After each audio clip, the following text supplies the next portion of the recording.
अस्सलाम वालेकुम रहमतुल्लाहि व बरकातुहू। दोस्तों, आउं आहियां अली हसन अब्बासी। किताब आहे जिते नींहं उछल, कहाणियूं, लेखक गफ़ूर मेमण, छपाईंदड़ मशल एकेडमी कराची सिंध, छापो पहिरियों जुलाई 1995 ईस्वी। किस्त सतीं, कहाणी आस ऐं निरास। अगरबत्तियुनि जी ख़ुशबुनि सां वासियल माहौल, उहा ख़ुशबू जंहिंसां हिकु ख़ासि माहौल जे हुअण जो अहसासु थिए। मां पलंग ते लेटल हुउसि ऐं टिक ॿधी उन भॻवान खे ॾिसी रहियो हुउसि जेको काग़ज़ जी तस्वीर में मासूम ऐं पुर इसरार लॻी रहियो हो। शिशी हिकु डिघे स्टूल ते चढ़ी बीठी हुई। संदसि हथ में ख़ासि थाली हुई जंहिंमें अगरबत्तियूं ॿरी रहियूं हुयूं। थालीअ में रखियल हिकु वटीअ में गुलाब जो पाणी हो जंहिंसां उहा भॻवान खे छंडा हणी रही हुई ऐं चपनि में कुझु भुणकी रही हुई। उन पूॼा जो तरीक़ो मां टिक ॿधी ॾिसी रहियो हुउसि। इंसानु केतिरो बि ग़िलाज़त में किरी पवे पर उहो हिकु सचाईअ जो दामन झले रखंदो आहे ऐं जॾहिं माण्हू कमज़ोर थी वेंदो आहे, अकेलो थी पवंदो आहे त भॻवान खे यादि कंदो आहे। शीशी बि अकेली हुई। संदसि ज़िंदगी उजड़ियल ऐं वीरान हुई। जिते शीशी रहंदी हुई उते कई अहिड़ियूं दिलियूं वीरान हुयूं, बेमक़सद, समाज जे क़दरनि खां कटियल छुड़वाग। हा, ही वैशाउनि जी बस्ती आहे जिते हज़ारे वीरान दिलियूं मिली करे बि मायूसी अकेलाईअ खे शिकस्त नथियूं ॾेई सघनि। शीशी पूॼा ख़तमु करे हेठि लथी। मां खेसि छिके पलंग ते लेटायो। संदसि छातियूं ईअं छुलकी पियूं ॼण किंजर ढंढ जे लहरनि में ॿेड़ी छुलकी पई। चयाईं, मूंखे न छो, मूं उपवास रखियो आहे। पुछियोमांसि, उहो उपवास वरी छा आहे? चयाईं, दरअसल भॻवान खां प्रार्थना कई अथमि कंहिंखे हासिलु करण जी। उन सिलसिले में रोज़ो रखियो अथमि। मूंखे यादि आयो त 5 साल अॻु रत्ना बि उहा ॻाल्हि कई हुई, पर उन वक़्तु मूंखे सम्झ में कोन आयो हो। पर अॼु सोचियां थो त रत्ना केॾी न पुरुमीद हुई। उहा उमेद जंहिंजे आसिरे उहा मुसलसल 4 साल मूंखे ख़त लिखंदी रही। मां हर ख़त जे जवाब में अचण जो वाइदो करे वञी न सघियुसि। रत्ना सां पहिरियों दफ़ो मुलाक़ात मुंहिंजे दोस्त आसवानीअ कराई हुई। आसवानी बम्बईअ जे होटल मेट्रोपोल में रिसेप्शनिस्ट हो। सिंधी हुअण सबबि जल्द असीं पाण रली मिली विया हुआसीं। हिकु दफ़े शाम जो मूंखे वठी पारस रोड ते हलियो। पारस रोड बम्बईअ जो मशहूरु रोड आहे। समाज जे इख़लाक़ी क़दुरनि जो बुनियादु जॾहिं जिन्स ते वञी रहंदो आहे त इंसान जी फितरी जज़्बनि जी घुट ऐं ॿूसट हिते वठी अचण ते मजबूर कंदी आहे। मां ऐं आसवानी बि हिते उन ई करे आया हुआसीं त ज़िंदगीअ जी हिकु शाम जी क़ीमत वसूल करियूं। रंगीनुनि में वजूद खे विसारे छॾियूं। टैक्सीअ खां ॿाहिरि ईंदे ई दलाल घेरो करे विया। अजब क़िस्म जूं आछूं करण लॻा। बहरहाल मुंहिंजो दोस्त आसवानी होशियारु ऐं तजुर्बेकार हो, जंहिं हिननि ॾे ध्यानु न ॾिनो ऐं अॻिते वधणु लॻो।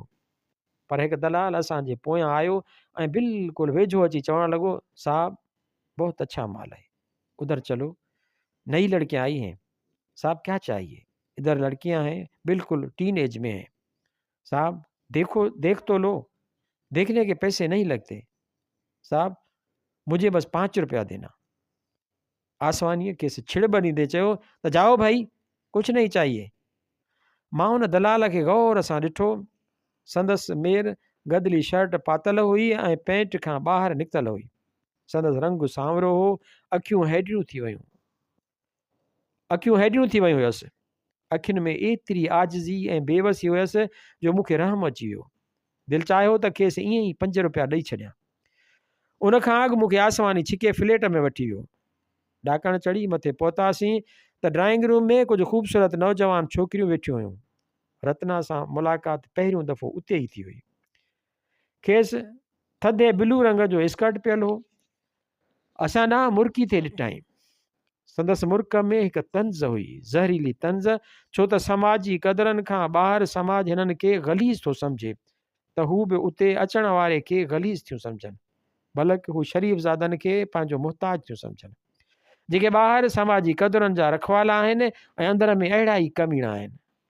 आसवानी रत्ना खे सॾु कयो। हूअ अची मुंहिंजे पासे खां वेठी। विस्कीअ जी बोतल खुली वई। शीशे जे गिलास में छलकंदड़ जाम मुंहिंजे चपनि ताईं पहुचण लाइ आतो थियणु लॻो। मूं सिगरेट दुखायो। दुहाटियल हल्को ठाहींदे ज़हन में कुझु सोचूं उभरी आयूं। समाज जा ॿ रंग ऐं 2 रूप। हीअ औरत जेका कंहिंजी आइडियल थी सघे थी, को प्यार जो छुहा हिन जे ॻलनि जे बाख में ॻोल्हे आहे। हिन जा खुलियल वार कंहिं ज़िंदगीअ जे सख़्तु उस में छांव बणिजी सघनि था, पर हीअ उन रेल गाॾीअ जे मुसाफ़िर वांगुरु आहे जो हर स्टेशन खे पंहिंजी मंज़िल सम्झी उते टिकण जी कोशिशि करे, पर दरअसल संदसि मंज़िल का बि न हुजे। उनखां पोइ अक्सर मां रत्ना वटि वेंदो हुउसि। हुन वटि ज़िंदगी जज़्बात खां आरी हुई। संदसि वजूद उन बर्फ़ वांगुरु हो जेका रिझी न थिए सघी। उहा इंतिहाई ग़ैर रवाजी औरत हुई, कंहिं बि ॻाल्हि जो असरु न वठंदी हुई। संदसि तारीफ़ कर या बुराई कर, पर उनजो हिन ते को बि असरु न थींदो हो। मां हिन मां बेज़ार थी पियुसि ऐं वञणु छॾे ॾिनो। हिकु शाम जो मां ऐं आसवानी कमरे में चांहि पी रहिया हुआसीं त रिसेप्शनिस्ट जो टेलीफोन आयो। चयईं हिकु छोकिरी रत्ना अव्हां सां मिलणु थी चाहे।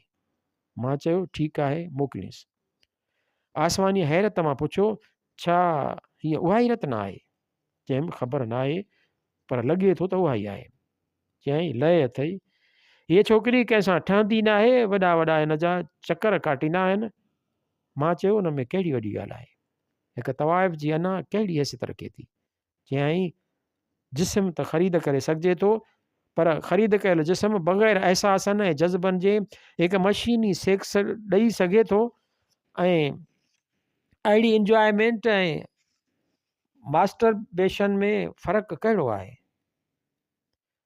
ॿियो त वैशाउनि जे बस्तीअ में बि औरतूं आइडियल जो शिकार आहिनि। हिते बि इश्क ऐं मुहबत थींदा आहिनि, पसंदि ऐं नापसंदि हूंदी आहे, नफ़रत त प्यारु हूंदो आहे। रत्ना आई, मां खेसि वेहण लाइ चयो। आसवानी उथी हलियो वियो। चयईं मां ॿाहिरि रिसेप्शन ते मिलंदुसि। मां रत्ना ॾांहुं सवालिया अंदाज़ सां निहारींदो रहियुसि। चयईं छा ॻाल्हि आहे, वरी न आया? चयोमांसि पथरनि जे अॻियां प्यार जी माना आहे? को असरु वठण खां सवाइ चवणु लॻी, हा, हक़ीक़त हुजे त माण्हू पथरनि खे भॻवान करे पूॼींदा आहिनि। अॼु जे दौर में समाज जा सतायल माण्हू प्यार खां महरूम माण्हू या भॻवान वटि ईंदा आहिनि या वैशा वटि। ॿिन्हिनि जे अॻियां पंहिंजा जज़्बा खोले रखंदा आहिनि, पंहिंजा ॾुखड़ा रोईंदा आहिनि।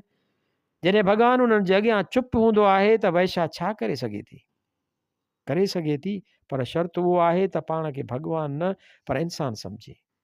इंसान त आहियां, उन करे तो वटि हली आई आहियां, पर मूं में का ख़ासि ॻाल्हि जो तो मूंखे अहमियत ॾिनी? चयईं हा, कंहिंजे अना खे नीच नथो बनाए सघिजे।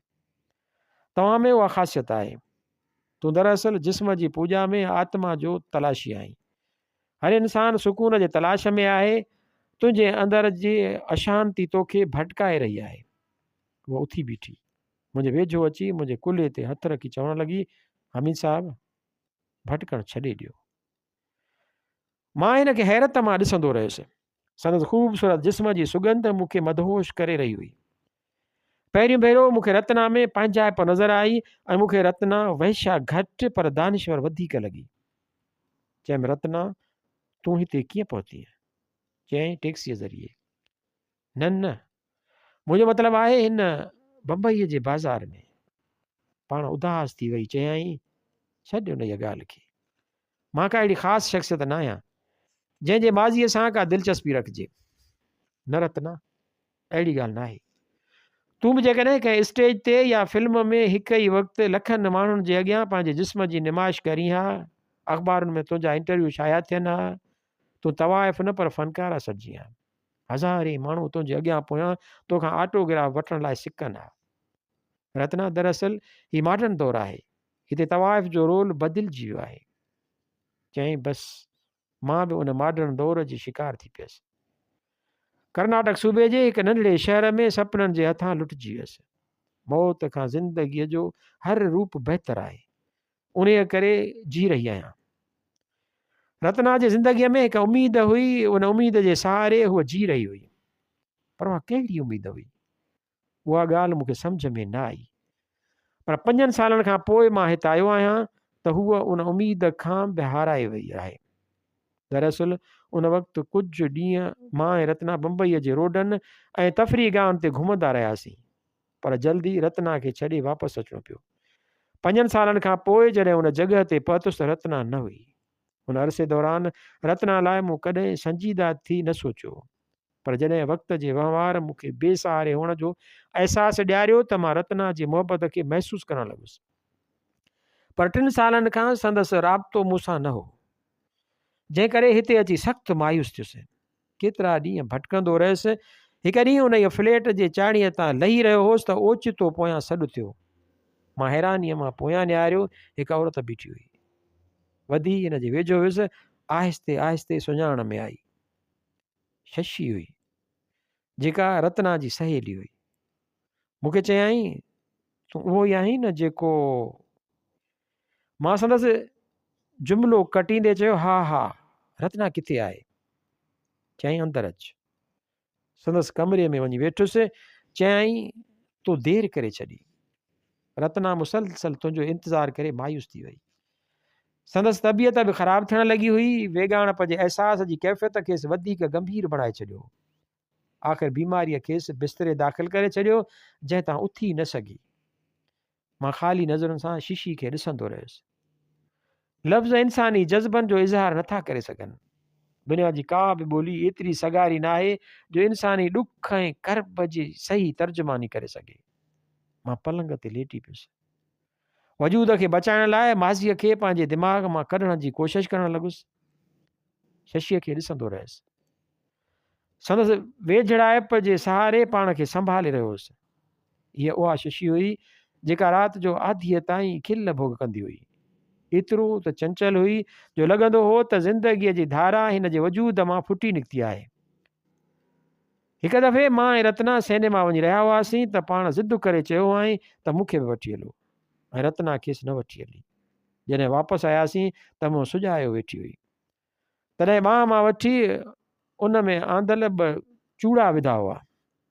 चयोमांसि, सब्र जो फल मिठो थींदो आहे। चयाईं, रत्ना ख़ुशि नसीबु आहे, पर शुक्र आहे जो मूंखे यादि रखियो अथव। अचे हीअ अव्हां जी अमानत। मूं छिरकी शशीअ ॾांहुं निहारियो। हिकु दबली मूंखे वापसि करे रही हुई।